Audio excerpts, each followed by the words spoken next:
Bonjour à tous. Aujourd'hui, je vais vous parler des faux MGTOW. Qu'est-ce qu'un faux MGTOW et pourquoi il y en a? La différence essentielle entre un MGTOW et un incel, par exemple, c'est que le MGTOW est un célibataire volontaire et l'incel, comme l'indique l'acronyme pour ceux qui comprennent un peu l'anglais, veut dire Involuntary Celibate, célibat involontaire. Donc, chez l'incel, il y a quelque chose qu'il n'y a pas chez le MGTOW, c'est cette notion de subir le célibat.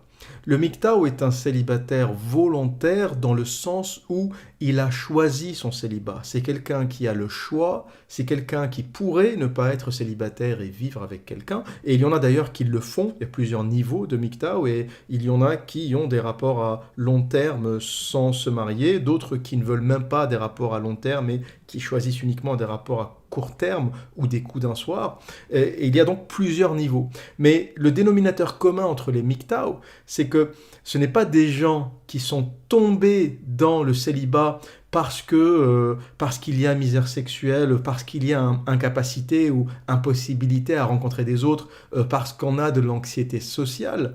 Le MGTOW est quelqu'un qui a eu le choix, et qui a toujours le choix. Beaucoup de MGTOW le deviennent après un divorce, après avoir lutté pendant des années en justice pour avoir la garde de leurs enfants, après avoir été ruinés par une femme.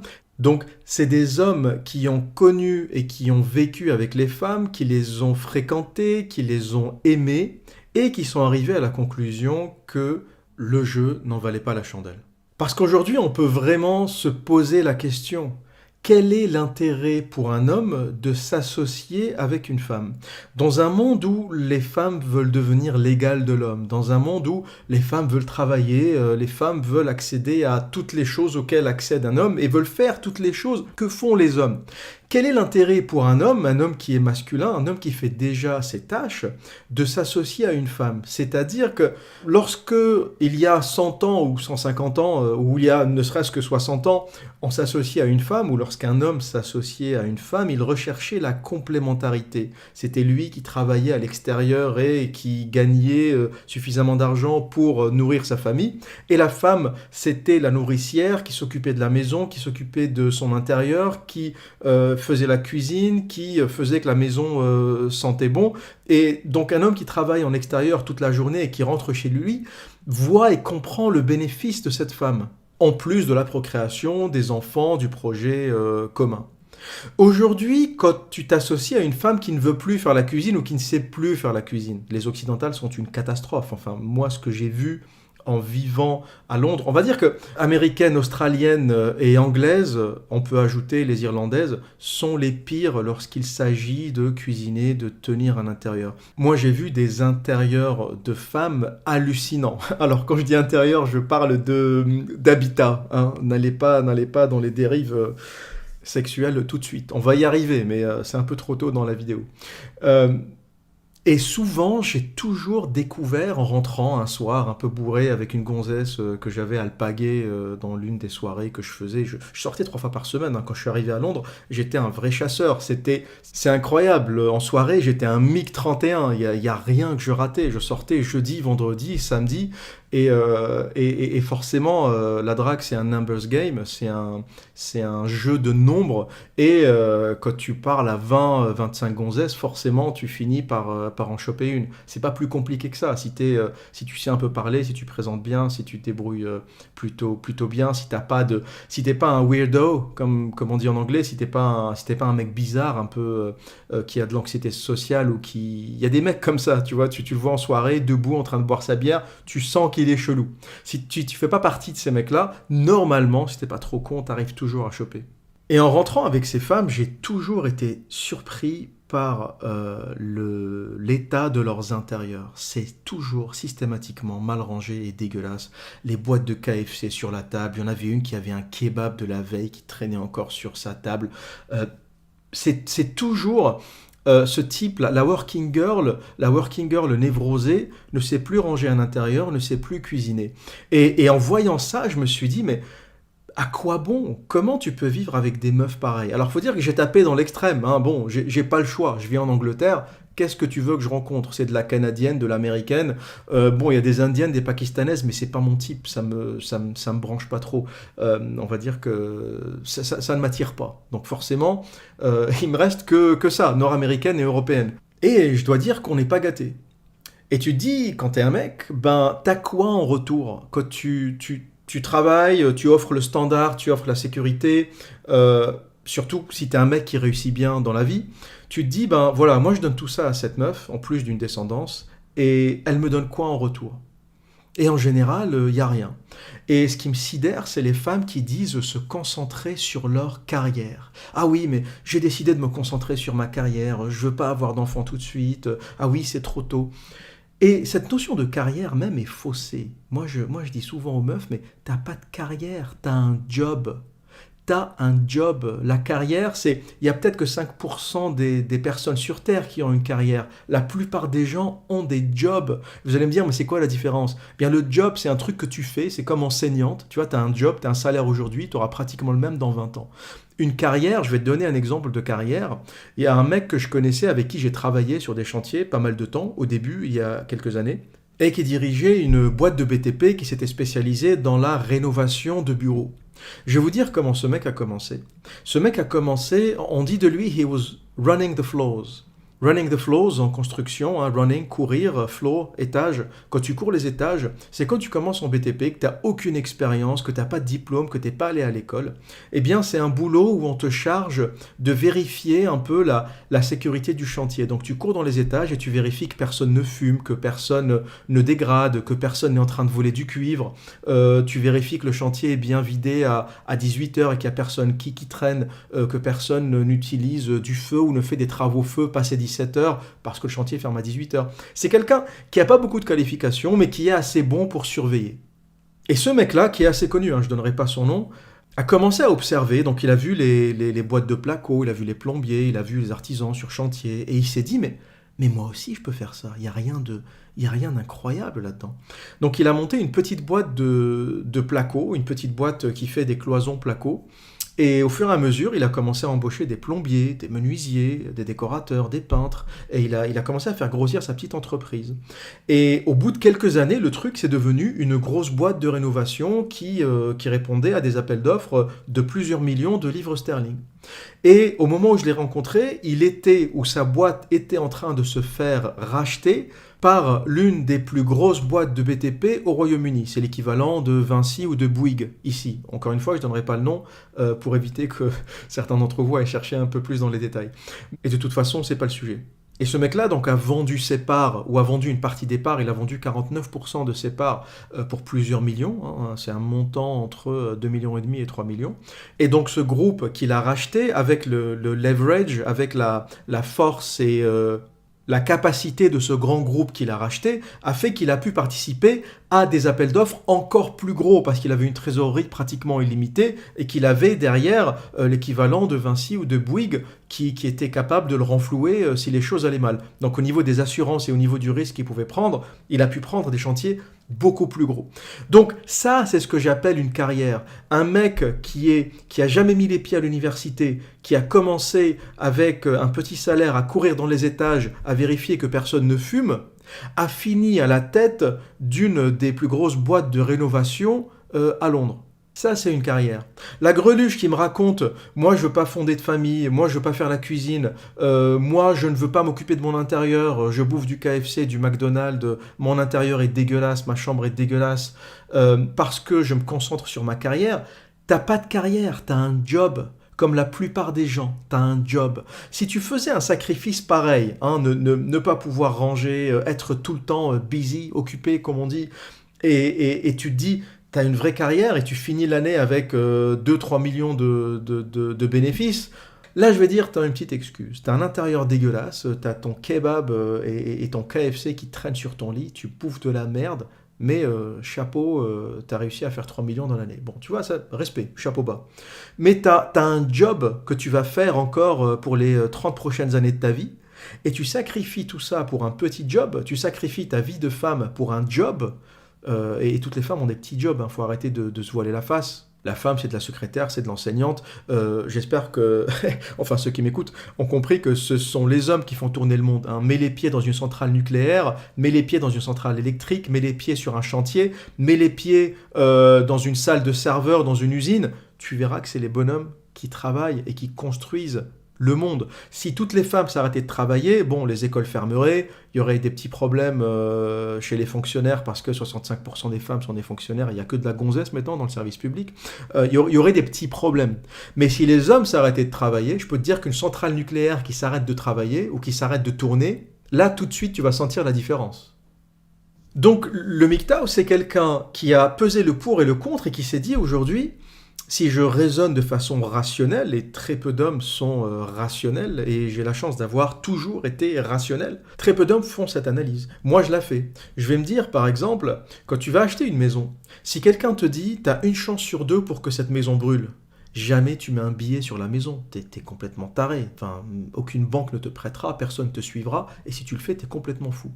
Par contre, le mariage qui représente, ou le divorce plutôt, qui représente un mariage sur deux, donc 50% des mariages finissent ou se terminent en divorce, eh bien, t'as plein de mecs qui le font quand même. Tu lui dis, attends mec, on vient de te dire, t'as une chance sur deux pour que la baraque brûle. Est-ce que t'as écouté un peu le raisonnement? T'as une chance sur deux.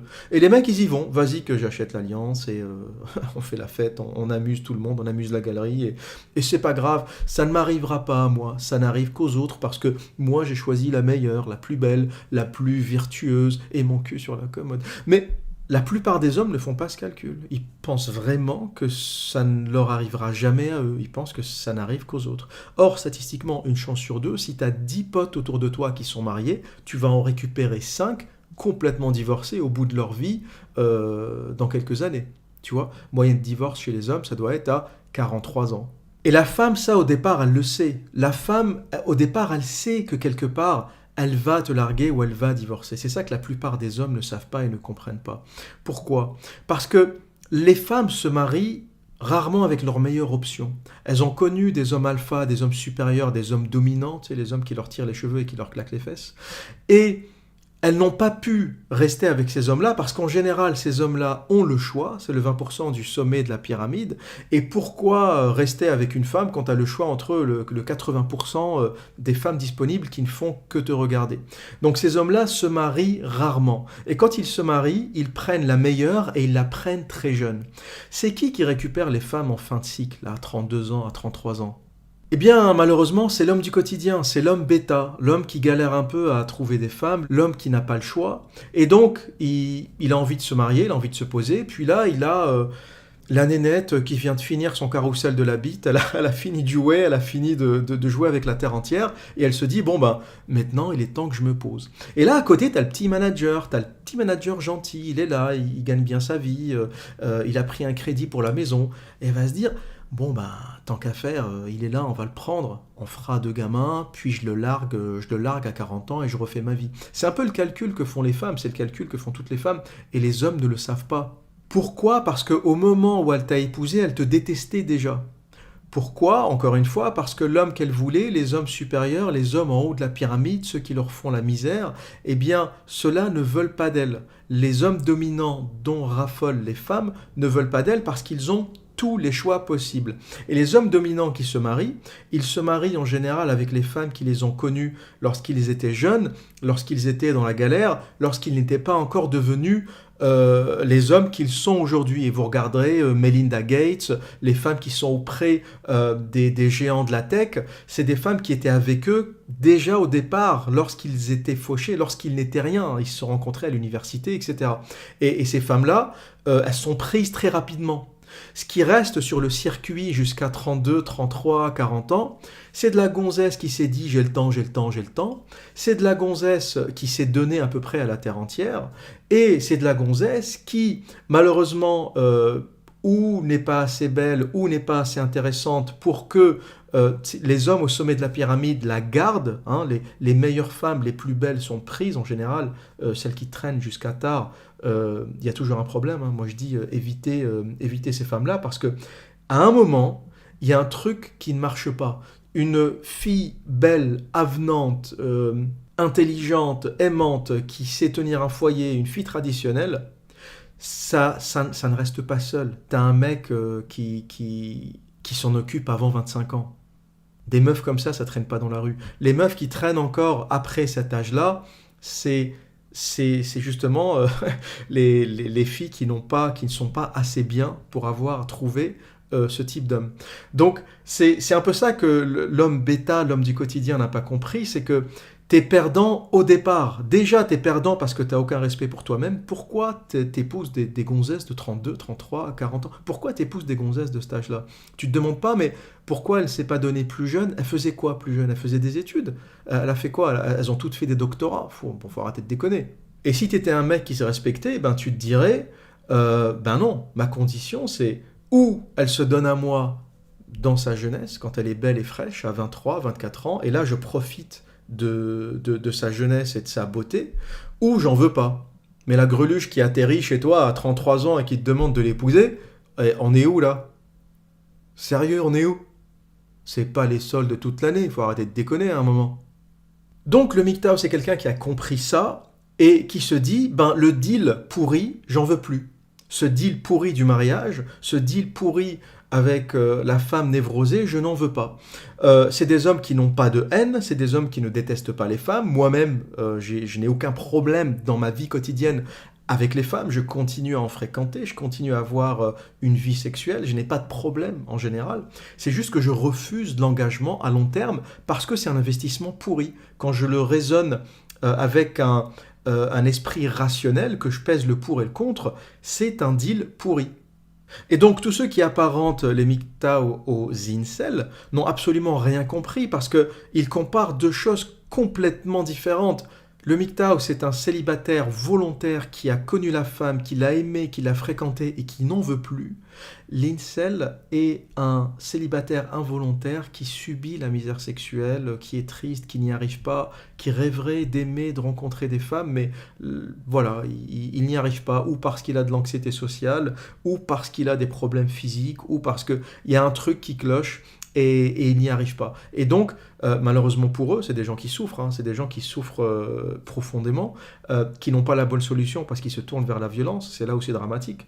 Mais la réalité de ces gens-là, c'est qu'ils souffrent. Mais le MGTOW n'est pas dans cette réalité-là. Le MGTOW est quelqu'un qui a connu la femme et qui l'a évacuée de sa vie. Et pour finir ce podcast, beaucoup de jeunes me disent... J'ai 20 ans, je suis MGTOW, j'écoute beaucoup ce que tu fais, et je leur réponds systématiquement, à 20 ans, tu ne peux pas être MGTOW, mec. Il faut que tu vives ta vie. Vis ta vie, rencontre des femmes, baise, fais la fête, voyage, travaille sur toi-même en même temps, mais tu ne peux pas être MGTOW si tu n'as pas connu les femmes, et tu te feras ton idée après. Tu ne peux pas, sans connaître les femmes, tu vas pas devenir un moine et rester, et rester puceau toute ta vie. Non, fréquente les femmes, hein, aime-les, tombe amoureux. De toute façon, ça va être facile pour toi parce que t'es bourré d'hormones. Ton corps est t'es en fusion nucléaire, là. T'as les boutons qui éclatent, t'as la gaule 20 fois par jour. Donc tu vas difficilement pouvoir lutter contre ça. Mais tout en te protégeant, bien sûr, hein, ne fais pas de gamin à 20 ans, arrête de faire le con. Mais tout en connaissant le contenu MGTOW, la nature féminine, tu peux très bien continuer à fréquenter les femmes et tu te feras ton idée une fois que tu auras connu les femmes. C'est comme le mec qui dit j'aime pas les Porsche ou j'aime pas les Ferrari. Oh, j'aime pas les Porsche, j'aime pas le design, ça fait trop de bruit, sans ne jamais avoir conduit une Porsche de sa vie. Tu ne peux pas dire je n'aime pas les Porsche si tu n'as pas conduit de Porsche. Tu ne peux pas dire je n'aime pas les Porsche si tu n'as jamais conduit une Porsche de ta vie. Mets-toi au volant d'une Porsche sans la vitesse, sans l'accélération, kiffe la vie. Une fois que tu as fini, ben, tu peux dire ben ouais, j'aime pas les Porsche. Tu vois, tu l'as essayé. Mais tu peux pas faire le grincheux, dire j'aime pas les Porsche sans avoir utilisé la machine. Donc pour les très très jeunes qui s'intéressent au MGTOW, bah oui, intéressez-vous au MGTOW, intéressez-vous à cette philosophie, intéressez-vous à la nature féminine, intéressez-vous au danger du mariage, au danger de l'association avec une femme, intéressez-vous aux hommes divorcés, parlez aux hommes divorcés, parlez aux hommes ruinés par un mariage, pour comprendre qu'est-ce que le système judiciaire et comment un mariage peut vous ruiner. Mais tout en faisant ça, faites-vous votre propre expérience. Et une fois que tu auras fait cette expérience, tu pourras te dire, à un moment, à 27, 28, je sais pas, à 30 ans, tu pourras te dire, ah oui, ben les gonzesses, j'ai fait le tour et c'est pas pour moi. Ou du moins, le mariage, j'ai fait le tour et c'est pas pour moi. Mais tu le feras en connaissance de cause. Conduis la Porsche et ensuite tu pourras dire j'aime pas les Porsche. Hein. C'est comme les mecs qui disent j'aime pas les top modèles russes. Oui, ben baise une top modèle russe et ensuite tu pourras dire j'aime pas les top modèles russes. Tu vois, c'est trop maigre. Il y a pas assez de, y a pas assez de graisse. Hein. Tu tapes dans les fesses et tu as l'impression de taper dans un mur. Tu vois, mais au moins tu as essayé. Tu vois, tu as essayé. T'as fréquenté la top modèle russe et à un moment tu t'es dit c'est trop cher. La top modèle russe c'est trop cher, ça baise mal, c'est trop dur, il y a des os partout et j'aime pas. J'aime quand il y a un peu de chair, tu vois, quand qu'on puisse tenir quelque chose, qu'on puisse sentir quelque chose. Mais le poteau de bistrot, là, le pilier de bistrot qui dit oh les top modèles russes, de toute façon c'est pas bien, alors qu'il est avec sa greluche obèse depuis 45 ans, bon, faut arrêter de déconner les mecs. Faites-vous vos expériences et critiquez les choses que vous connaissez. Ne faites pas les mecs aigris qui critiquent ce qu'ils ne connaissent pas. Vivez vos expériences, vivez ce qu'il y a à vivre, et ensuite, on peut en tirer la conclusion. En tout cas, moi, c'est ce que j'ai fait. J'ai eu mes expériences, j'ai fréquenté les femmes, je les ai aimées, je les ai respectées. J'ai jamais maltraité une femme. J'ai toujours été un homme correct dans mon rapport avec la femme, mais je suis juste arrivé à la conclusion que d'une façon générale, une association à long terme n'était pas intéressante par rapport au projet que j'avais envie de faire, par rapport au temps que j'avais besoin de dégager, parce qu'une femme c'est aussi du temps, c'est sortir, c'est s'en occuper, la faire bouffer, répondre au téléphone, répondre aux textes, etc. Et ça aujourd'hui j'ai plus le temps dans le parcours que je me suis donné et dans le choix de vie que je me suis donné, il n'y a plus de place pour ça. Et tous les hommes qui se mettent sur le chemin de la réussite et qui se sont mis à construire une entreprise, construire un business, construire quelque chose, vont comprendre que la femme est une perte de temps et que dans la vie, il faut choisir. Hein. Tu ne pourras pas continuer à sortir 3 fois par semaine, aller dragouiller dans les bars, dans les boîtes de nuit, et en même temps faire du sport, voyager, écrire un livre, avoir un business. Lire, te cultiver, te former, tu ne pourras pas faire tout ça à un moment, donc il y aura un choix à faire, et le choix c'est le tien. Tu peux ou continuer à dragouiller toute ta vie, sachant qu'un jour, toi aussi, tu auras 50 ou 60 ans, tu regarderas ta vie et tu te diras, bon ben, qu'est-ce que j'en ai fait? Ou tu peux choisir de te dire, ben, il n'y a pas beaucoup de moments dans la vie où on peut décider de réussir, tu as une petite fenêtre, de tir, et si tu ne comprends pas la chance que tu as au moment où tu es dans cette petite fenêtre, qui ne peut durer que 4 5 ans, hein, dans la vie, tu n'as pas beaucoup de situations où tu peux vraiment décoller. Tu as une espèce de convergence des étoiles, des constellations. Il y a un truc qui se passe autour de toi qui fait que tu peux ou tu es en train de réussir. Et ce truc-là, c'est un peu de la magie. Ça arrive assez rarement dans une vie. Et si tu ne captes pas ce moment-là, tu sens qu'il y a un truc, qui est en train de se passer dans l'air. Il y a des gens qui commencent à t'appeler, tu commences à avoir du boulot, tu commences à gagner beaucoup d'argent sans même le réaliser. Il y a une espèce de convergence des choses et tu l'as initié. Hein. Je crois beaucoup en la loi de l'attraction. Si tu te mets en route pour décider, si tu parles à l'univers et tu lui dis j'ai envie de réussir et tu te mets en marche pour réussir, à un moment il va te répondre. C'est un peu comme dans la phrase de l'alchimiste de Paulo Coelho, quand tu veux quelque chose, tout l'univers conspire à te permettre de réaliser ton désir. Et ça, c'est quelque chose que j'ai vraiment expérimenté dans la vie. Quand tu veux vraiment quelque chose, quand tu te mets, quand tu fais fonctionner l'intégralité de ton corps et ton esprit pour cette chose, eh bien, tu verras qu'autour de toi, les choses commencent à converger et les choses commencent à se passer et tu te mets en marche vers ton destin. Et t'as pas beaucoup de fenêtres de tir dans une vie pour réaliser ça. C'est un laps de temps très court, ça peut être 4, 5, 6 ans, 10 ans maximum où t'as cette espèce de synergie et si tu rates la fenêtre, si pendant cette fenêtre-là t'as décidé d'aller courir la greluche dans la rue, t'as décidé d'aller te payer des séminaires de séduction chez je ne sais quel clochard, eh bien t'as raté la fenêtre. T'as raté la fenêtre, mec. Voilà pour aujourd'hui. Et que dire d'autre? Eh bien, comme à mon habitude, prenez soin de vous et à très bientôt.